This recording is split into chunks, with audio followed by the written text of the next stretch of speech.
I think that you always have to, as a brand, focus on bringing value to the creator's community and to the creator. You have to have built-in trust with them, because if you don't, why did you reach out to them to begin with? This is The Anonymous Marketer, a podcast where we tackle the biggest questions from the B2B marketing community. But instead of bringing on guests for a quick chat, every question comes from an anonymous source. These are the questions B2B marketers have but are afraid to ask. Let's start the conversation. Hey, I'm Nick Bennett, and I'm excited to get into this episode and dive into some of the new anonymous questions that we received. But before we get into it, I wanted to do my part and highlight our supporters. In fact, the average employee sends around 10,000 emails per year. That means a company with 100 employees sends over 1 million emails annually. That's 1 million missed opportunities to showcase your brand, grow your funnel, and close more deals. OpenSense turns every employee email into a beautifully branded targeted ad channel that returns 4 to 7% CTR on average. Now, the best part, it's one simple platform to manage email signatures, promote upcoming events, distribute content, and more on Outlook and Gmail. No manual work, no tedious targeting, just better campaigns all at scale. Sign up for a demo at opensense.com and get 10% off today.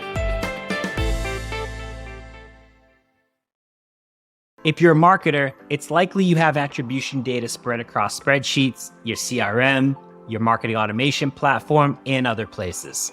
With data all over the place, it's hard to understand what drives the highest quality leads. And that's why I want to tell you about HockeyStack. After adding one single line of code to your website, HockeyStack gives your company the ability to turn your marketing, sales, revenue, and product data into a unified picture. HockeyStack provides the analytics and attribution data your B2B company actually deserves. Get a free trial, and in 5 minutes, you can start using the product. Sign up today at hockeystack.com. Hey, I'm Nick Bennett. I'm excited to get into this episode and go through some new anonymous questions. But before we get into it, I wanted to do my part and highlight our supporters. As marketers, we want to create content that enables our sales team to win deals. But 70% of the content that we create for sales never gets used. It's a waste of time and energy. But it doesn't have to be this way, and that's why you should know about Allego. Allego is an all-in-one sales enablement platform designed to help revenue teams reach their full potential. Allego makes it easy for sellers to share content in the field with the right context, and it helps drive sales and marketing alignment, it increases collaboration, it optimizes messaging, and more importantly, it gets you more closed-won deals. To learn more, visit allego.com. What's up, everyone? Welcome back to The Anonymous Marketer. I'm your host, Nick Bennett, and today we're going to explore a few questions around one of my favorite topics right now, influencer marketing in B2B and how to maximize your ROI. I have no one better than my good friend, Justin Levy, he is the head of influencer marketing and community at Demandbase. I have known Justin for a few years now. Awesome guy, local to me as well. So, Justin, super pumped to have you. Thank you. I've been looking forward to being invited on one of your podcasts for a while now.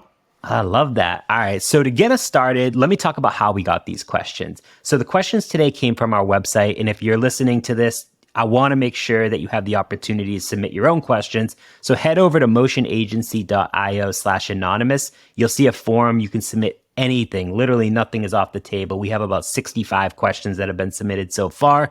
I'm trying to get through them as best as possible. But Justin, I knew you'd provide an interesting perspective on this question, and I figured you and I could jam on it. So let's jump into the question.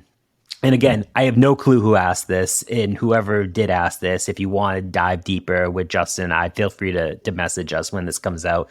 But a couple things to keep in mind with this anonymous source. So this person works at a large enterprise cloud-based tech company. They work on a marketing team of 25 plus people. So they probably have some decent budget there. Interesting background. So the question is, some B2B brands are hesitant to try influencer marketing because they know that their big customers won't be able to show vendor preference.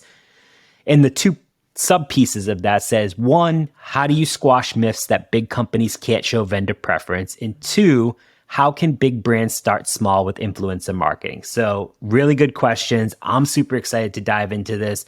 So Justin, to kind of kick things off, I want to throw it over to you and say, why do you feel that some B2B brands believe that big companies can't show vendor preference? And what evidence is there to kind of support or refute this belief? I think if you take a step back and look at it, whether you're a small company or you are enterprise, I've worked for both, we have to acknowledge that people inherently don't trust brands nowadays. They trust other people, and whether that's just someone else on the other side of the line, it's an influencer, a creator, kind of however you want to term it. So people have this concept of they know that we don't trust brands, we trust people, but they think that just because maybe they're this enterprise company that they can't trust another person to communicate their message, right? So it doesn't matter size and it doesn't matter the vendor preference. The things that I can do by day at Demandbase, someone else at some of the larger companies in the world can do as well. I have friends of mine that run global influencer marketing for companies with hundreds of thousands of employees and tens and twenties of billions of dollars of revenue per year. So I think that that's always like a misconception of when it comes to influencer marketing, especially in B2B. We're used to seeing it in B2C, right? It's not kind of hard. The biggest brands in the world can help try to convince their buyer because their buying group is one or two people, right? I fit this larger TV in my home and it's one or two people that have to say yes to that. But I don't think you need to, my personal opinion, worry about vendor preference so much as hooking up with the right influencers to communicate the right message in the method that the influencer prefers to create content. It's such a good point too. And I feel like, I've been really talking about like people first go to market these days, because again, I mean, and we all agree people buy from people. It's not like earth shattering information there. But when you think of a people first go to market versus a company first go to market, I think the influencer marketing plays a really interesting piece. And like you mentioned, B2C has been doing this forever. They have an awesome playbook. I mean, you see it. B2B is definitely behind. I mean, they've been doing it for some time, but I feel like more recently it's been newer. And I know you and we've gone back and forth on LinkedIn, like on a bunch of these different types of things. And I'm curious too, like, where do you find the influencers that you work with and what makes you, because I know we've talked about metrics before. I'm curious, like, dive into the metrics that you look at when you're determining what influencers to work with. Sure. I think that we are all so used to only seeing people as influencers based on the total number of followers they have on, say, LinkedIn or even Twitter. So you have 500,000 followers, that must mean that you're an influencer. Some cases that's true. In a lot of cases that might be true. And in B2B, they might be at that, work with them on the awareness level, right? If you're trying to generate a lot of awareness for, say, a brand launch or something, it's good to work with those folks if you have the money to do so, because usually those larger influencers are going to cost money and some of them a lot of money to work with. But on a lot of our campaigns, we may have some of those folks that we choose to work with, but a lot of our campaigns are persona-based, dependent on what that campaign is. So if the campaign is focused on demand gen individuals, right, that we're trying to reach decision makers that are within demand gen roles, then the people, the quote unquote kind of influencers that I'll be looking for are folks typically, say, in a director plus role with demand gen, ABM, revenue marketing, digital marketing, any of those types of roles that would fall under a traditional demand generation team. And those folks don't have to necessarily have a lot of followers. What they actually need is to have an engaged audience that they post regularly, that they share their thoughts, their content on that topic regularly, and that they have that engaged audience on those topics. So I have found people with 50,000 followers say, but it was because of their position in their company. It was a popular company and they were the CMO, for example, of that company. They didn't post anything. And if they did, it was just literally the repost of the company post, right? So no context. It was literally just hit and repost or share.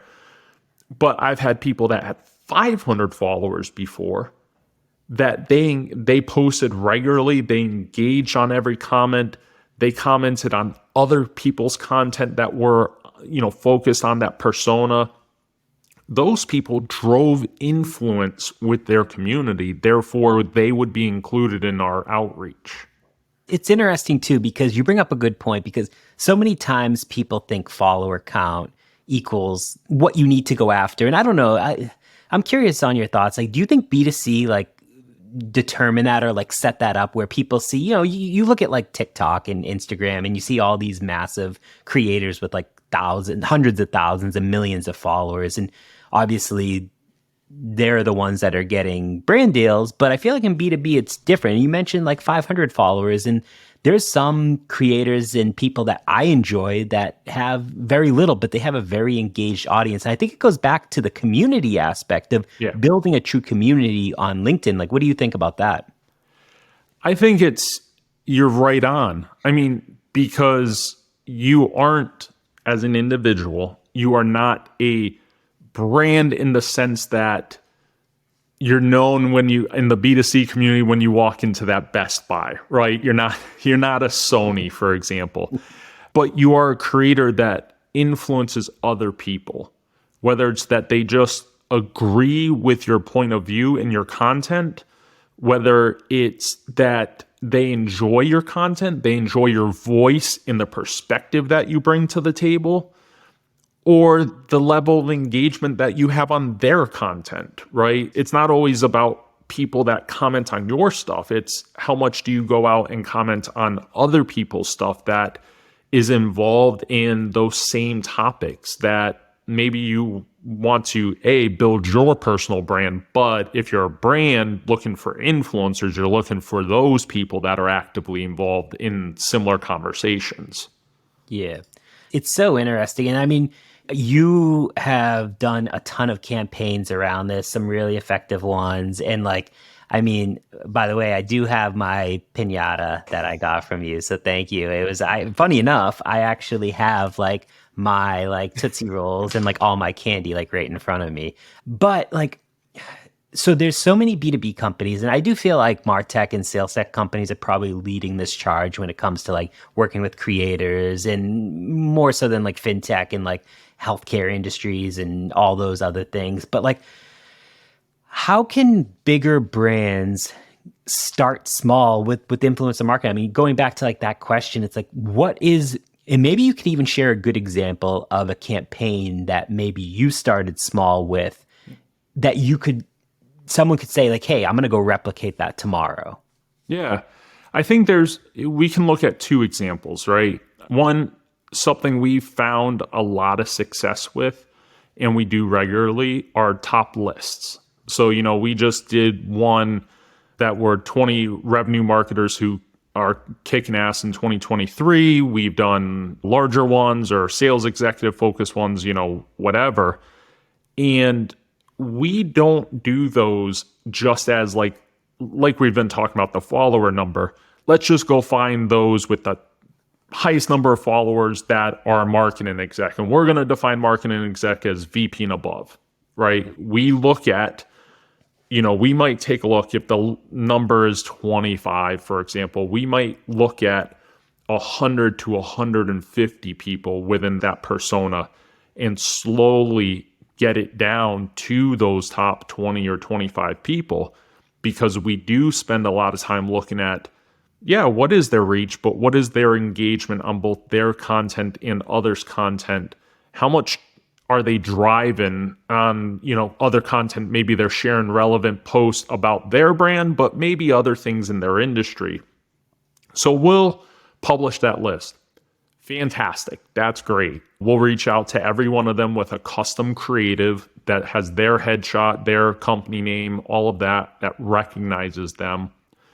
But then we'll go back, and now I should preface this with saying it's a lot of blood, sweat, and tears. So you're not paying money, but you are putting a lot of internal resources into this. But we'll go back out a couple weeks later, and we'll ask for their perspective on a single question that we want to turn into an ebook. And that question will usually be based on what the campaign is that we're trying to drive around this larger topic. We typically, and I'm not saying that this is a KPI that everyone should shoot for, we typically see about 30% conversion on that. So you can do the math backwards. If it's 100 people, we'll get 30 people basically reach back out, things of that nature.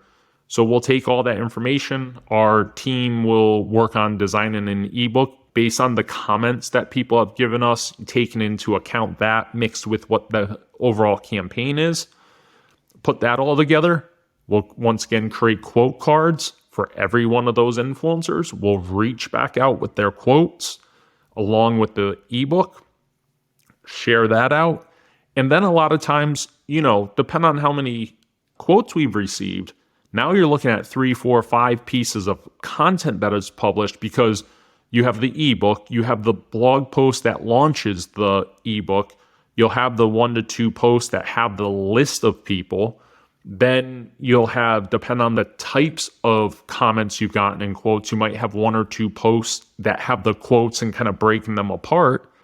Then for us, we have a podcast and we have some other mechanisms, we'll reach back out and say, hey, do you want to come on our podcast? Do you want to co-create other content? Do you want to do a video interview? So at the end of the day, with that list, if you were to follow it kind of A to Z and you had those resources, you've not only developed or reinforced relationships with however many influencers that list is, but you've created a wealth of content for essentially free. I mean, you have to have the resources to do that. It takes a lot of time, but you're not paying for anything. The other area that we see a lot of success, and I'll say this quickly, and then obviously your input, is direct mail campaigns. Like you said, Pinata, I have mine set up here on my shelf. People love to share fun stuff. Not a product launch, not, hey, we have this shiny new thing, Nick, go share, because you're going to be like, yeah, I'm not sharing anything about your stupid new product. I don't care. But something fun that's tied to it. So that does require a little budget because you have to have the money to source that stuff. And if it's direct mail, you probably need a vendor that you're paying a subscription to have access to those stores. But both of those fare extremely well for us. I love to hear that. And honestly, you bring up, I love the content play there because, everyone, the more content you can create, and it's good. I mean, trust me, I've seen all those lists and I've even messaged you. I was like, why am I not on this list? But I am curious, is the goal from some of those lists to get people to buy demand base? Or is it strictly you just want to recognize influential people to do content together? It's both. So if you look at the lists, a lot of times, if you look at from the awareness side of it, inevitably, I can say this with 100% certainty, every list becomes one of the top sources of website traffic for us within the first 1 to 2 weeks after launch. Wow. So it'll be the homepage, which is always going to be the top source of traffic, maybe 1, maybe 2 other pages, and then the list. Always happens. So that's just awareness of demand base, right? If you have the homepage, have maybe 1 other page like a contact us or a careers page, and then you have this list, you can run the metric, kind of the website metrics take over at that point, right? What's the bounce rate, the time on site, what other pages did they visit, exit rate? I mean, you have all those web metrics. Right. The other campaigns, and that is to also generate revenue, because if we're reaching out to, in the case, directors and above, because they're decision makers and it's geared towards something that we have, the hope is that those decision makers come to the website, they see something, and maybe they go that next step, request a demo or what have you. Say some of the direct mail campaigns and other things that we do like that, everything drives to a relevant piece of content. So we'll only drive that for us to ungated properties, because I'm not going to say, hey, Nick, here's something. Go look at our ebook, and you go, oh, this is great. I know Justin, and demand base is awesome. Now you get to that page and we're asking you for your information. That's just not what we believe in when it comes to the content that we create. Gates do have their purpose and should be used at certain times. But I will say, Nick, thank you. And you probably saw this with the piñata. Thank you so much. This is what we think we have, right? But termed in something fun. So the piñata is a unicorn piñata and references that we have a unicorn ad solution. So it's kind of a fun tie. If you go to the link, though, it's to a B2B ad. For that example, it's a B2B advertising ebook that's ungated. It is not the product page. It is not sign up for a demo.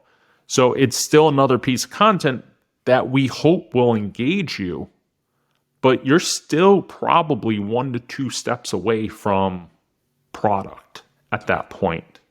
So again, we want to get you on the page. Yes, obviously we're doing this because hopefully you'll go that extra step. But I'll never send you something or reach out to you and say, Nick, I love your content and, we're buddies. So we just launched this new product. Can you go share the product page? Because it'll impact, one, you wouldn't do it just flatly. No influencer or creator would. 2, I wouldn't put my reputation and my relationships at risk, and I wouldn't put demand base's reputation at risk. That's smart. Honestly, I love that. It's been I love a lot of the campaigns that you run, and trust me, I see them all. I know we've talked about this a bunch too. One thing I would love to talk with you about, and I'll kind of give you my thoughts on it, is in B2B, and obviously a lot of B2B marketers are on LinkedIn, obviously, and that's where a majority of the campaigns happen, whether, you're posting pictures of the piñata or you're doing sponsored content, for example. When you get to TikTok and Instagram, it's very clear to see that this is a paid partnership or it's an hashtag ad. It's a very gray area on LinkedIn because I feel like they don't enforce their TOS as far as making it a requirement, or maybe they're just not enforcing it when it comes to hey, I'm not going to call out the companies, but there's a lot of companies out there that you can tell it's a very much, hey, go check this out, or here's a pitch or whatever. And it's they don't put hashtag ad. They don't put, some people, and I'm going to call it this one company because I know that they do it, is Zapier. And they make people put hashtag Zapier partner in the bottom. It's a requirement, which makes sense. 100%. They get it. But lots of companies, and I mean, I've been guilty of this. It's not a requirement or it's not enforced. And hopefully people, the stuff that I promote, I don't do anything that's salesy. Like you mentioned, I'm not going to go promote a product placement, but I'm going to promote something that I think is valuable, something that I've used before that I think my audience could see value of. But I think it's a very gray area when it comes to promotion and calling out sponsored content. And I think it goes back to influencer marketing, how to even get started with it. Do you think this is going to be more enforced? And let's talk LinkedIn specifically. When it comes to LinkedIn, what can we do to call this stuff out or solve it? Or what have you done in the past? It's a really good point, and I agree. It's a gray area. It's a gray area, and it's not a gray area, I should say. Where it's not a gray area is that the FTC has published a federal ruling that if, as a company and as an influencer, so just kind of depending on which side you're looking on this as, if you are paying an influencer or if you are receiving money from a brand, you have to disclose it. They literally tell you exactly what methods you have to do to disclose it. Now, how many people actually follow that and how many brands actually follow that? Like you said, not many. Right. You are putting yourself at risk. Anytime you don't follow that as a brand and or as an influencer, you are putting yourself at risk. Do I think that the FTC is going to come out and rule against someone with 5,000 followers that has not put ad and it's, maybe they're working with a Series B startup? No. They're going to go after the big fish and make examples out of them. They're going to go after celebrity level influencers, just like we have seen the FTC do this. We've seen the SEC do this, with some of the bigger mainstream scandals that have hit, CNN and things of that nature.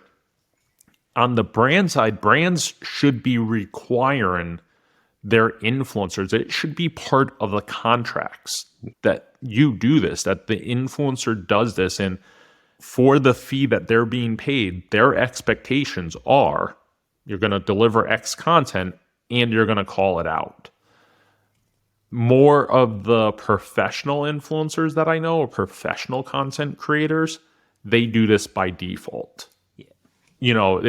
And it's probably because they don't want to hem themselves up, as well as they want to be honest with their community. Where I think there is that gray area is where what you just said, in recommending services that you use and you love. Yeah. Maybe you're getting it for free or for a discount, but originally you didn't do that for free beforehand, right? You were using the product, and it just so happened that this interesting conversation maybe started on the side, and you said, I love your product, this is awesome. And they said, hey, here's 10% off if you want to tell your community about it. But you weren't paid to start. You were just a really happy user. Just so happened that they hooked into your community and gave you something. Yep. I mean, we can look at one of the first times that we interacted, right? And it wasn't a paid relationship. You had a lot of people asking for ABM related courses and how could they learn more and things of that nature.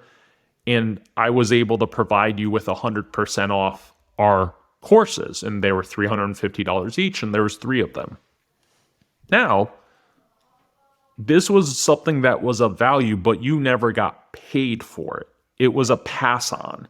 It was Demand Base has, and this was how you messaged it, right? Was Demand Base did something really cool for my community, so reach out to me. Yeah. There is mutual benefit in that, right? We got more people that came and took the courses and got awareness of who Demand Base is, or reinforced awareness, and it provided value for your community and put you in a place that people saw that you were trying to deliver for your community. Yeah, 100%. No one should have to say that that's an ad or a partnership or things like that, because in that case, in other cases, I know when I see you recommend some products and stuff, and you always say, I just love this product. Right.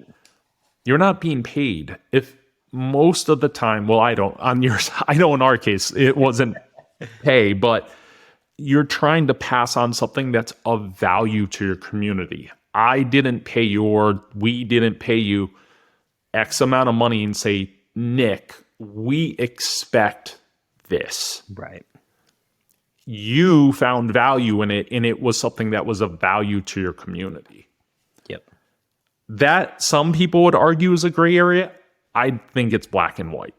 Yeah. No, I mean, Honestly, it could be a really interesting event, like a webinar, virtual event or something. Like I just feel like there's so much here that could like be unpacked, and like especially when it comes to like gray areas and things like that, or what's black and white to one, because what's black and white to you could be a gray area to someone else. And it's just like, I don't know, maybe it's lack of education around just this whole thing. And now that more and more people are talking about the creator economy and all these things, and people want to get excited about it and do these things, and it's just like, I don't know, maybe there's a lack of education on like what is required, because a lot of people don't come from a B2C background or like know what it happens in B2C when it comes to influencer marketing. And I feel like people like you and others are doing a really great job of shedding light on what influencer marketing is. And I've been trying to talk about, influencer marketing 2.0, and like, again, it becomes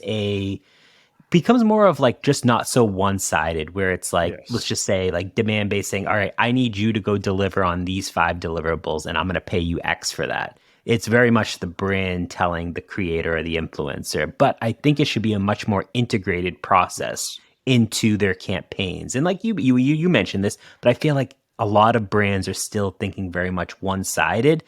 But there is some, like Cognism is another great one that's like thinking about like very much like, hey, this is like a 2-sided thing. Airmeet, we're creating this creator studio. Again, we're not paying anyone, but we're trying to work with creators to collaborate on like cool stuff together. And I guess to end kind of things and give it to you one more time is like, what would you say if you could say, listen, hey, if you want to go execute something in the next week, here are 5 tips that I would give you to get you going and feel good about it. Yeah, we'll see if I have 5 or if it's 3 or 7. Yeah, whatever the number is.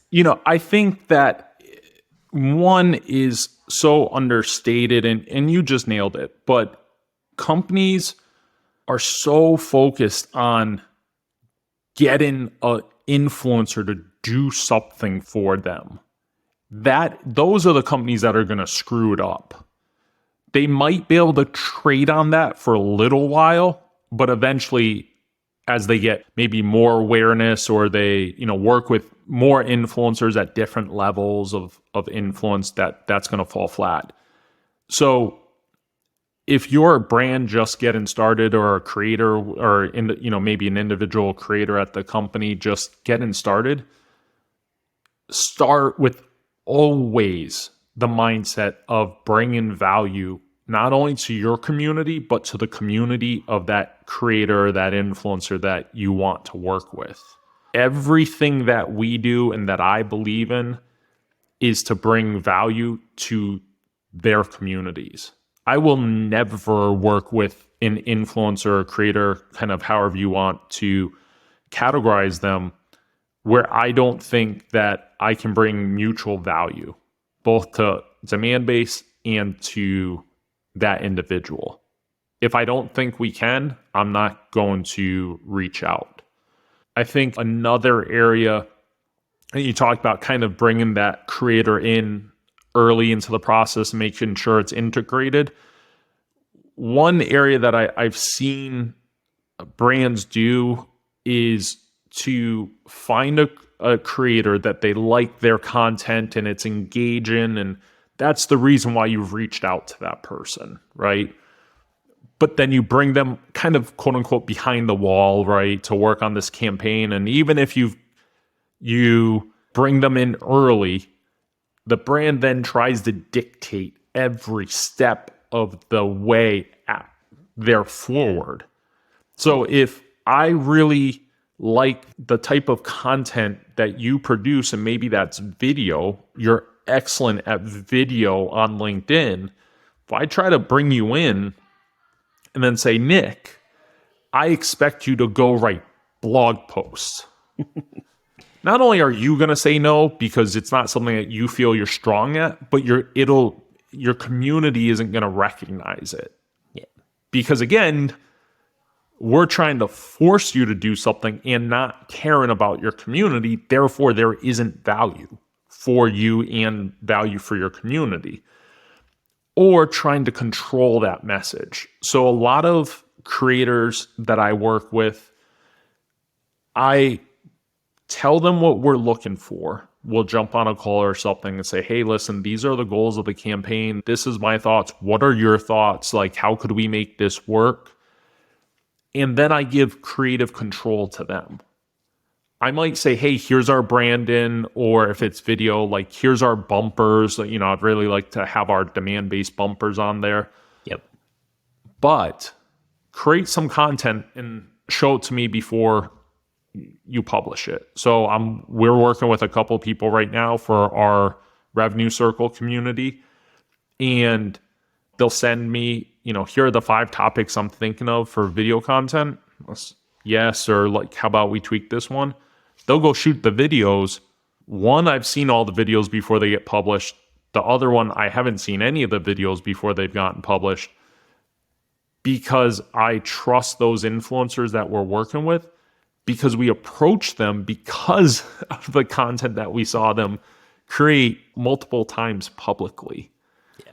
So I think that you always have to, as a brand, focus on bringing value to the creators community and to the creator.